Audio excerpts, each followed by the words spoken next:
Sa number 2, kaso nga 2 counts of murder batok sa Himamaylan 7, gindismiss ang korte. Ginabswelto ang 7 tanan ka mga persona.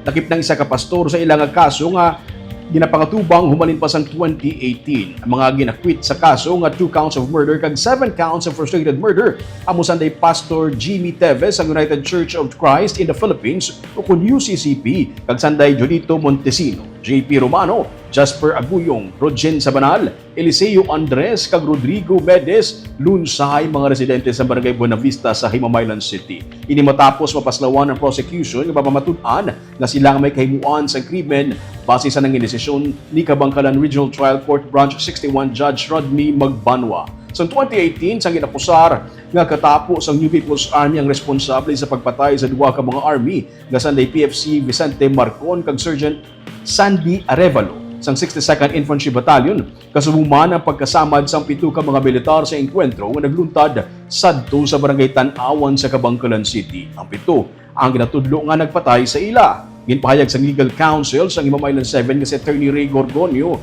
nga nagaupod sila sa kalisod sa pamilya sa mga napatay nga soldado, apang wala man nagakadapat nga prisuhon ang mga inosente nga tawo.